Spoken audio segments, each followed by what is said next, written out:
नमस्कार दोस्तों, मैं आपसे एक सवाल पूछता हूँ। क्या आपके पिलो पर, बेडशीट पर या वॉशरूम में टूटे हुए बाल दिखाई देते हैं? या आप अपने हाथों से अपने बाल में डालिए और देखिए क्या 4 से 5 बाल या उससे अधिक बाल आ रहे हैं, तो आप एक बहुत बड़ी गंभीर समस्या से जूझ रहे हैं, हेयर फॉल की समस्या से। क्या समय रहते आपने इसका सोल्यूशन ढूंढा? क्या हेयर फॉल रुक सकती है?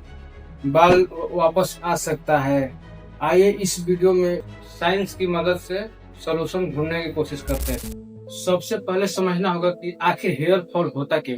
मेनली हेयर फॉल होने के 5 रीजन। इसे समझने से पहले आपको एक इमेजिन करना होगा। एक पेड़ कहाँ उगता है? मिट्टी पर। उसी प्रकार बाल उगते हैं स्काल पर। आपको इमेजिन करना होगा स्काल एज अ मिट्टी और बाल एज अ पेड़।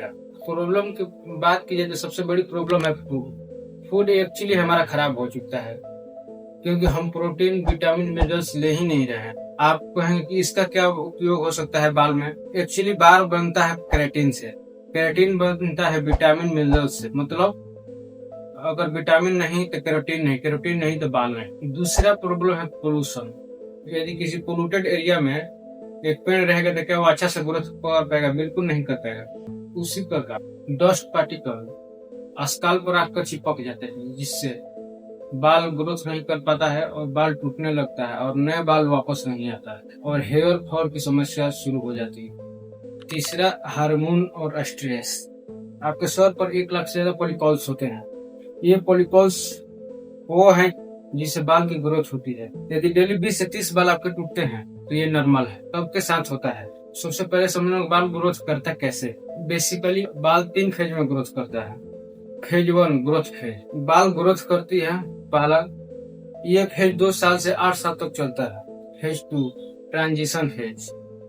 इस फेज में बाल की लेंथ बहुत कम होती है, ये बहुत कम देर के लिए होता है। तीसरा फेज द रेस्टिंग फेज।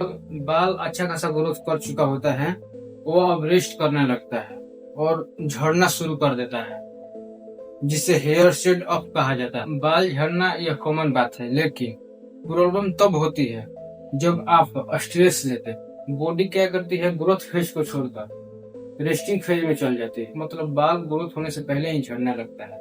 हमारे बॉडी में ऐसा हार्मोन होते हैं, यदि हम ज्यादा स्ट्रेस लेंगे तो हेयर फॉल ज्यादा कराते हैं। तो लड़कियों में तो ये हार्मोन इम्बेलेंस की वजह से होता है, पीसीओएस और थायराइड की वजह से। ये थी 3 प्रॉब्लम जिसकी वजह से हेयर फॉल होता है। आइए इसका सोल्यूशन ढूंढते हैं साइंस की मदद से।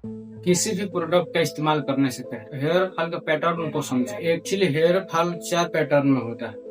पैटर्न 1, धीरे धीरे हेयर डेंसिटी कम होती है। यदि आप बालों में हाथ डालेंगे तो आपके हाथ में बाल आने लगते हैं। यह मेनली डाइट की वजह से होता है। सोचिए, बॉडी हमारा क्या करता है, यदि आप जो विटामिन, प्रोटीन, मिनरल्स लेते हैं तो बॉडी सबसे पहले ऑर्गन को देता है और जो बचता है वो बाल के ग्रोथ के लिए देता है।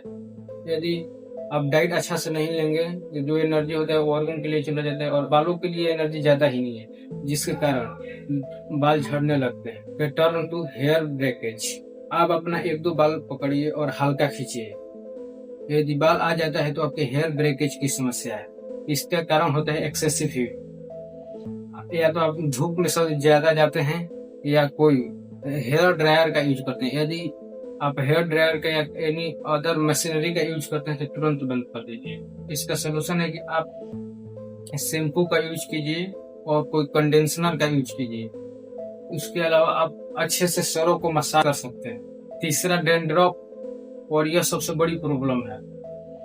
यदि आपको यह समस्या दिख रही है तो आप सबसे पहले ट्रायोलॉजिस्ट से मिलिए, क्योंकि ये दो ही कारणों से हो सकते हैं। पहला, जेनेटिकली, यदि आपके परिवार में किसी को है तो यह आपको हो सकता है। दूसरा है या तो कोई किसी बड़ी बीमारी की वजह से हो रहा है। तो सबसे पहले आप डॉक्टर से सलाह लेकर ही किसी प्रकार की दवा या प्रोडक्ट का यूज करें।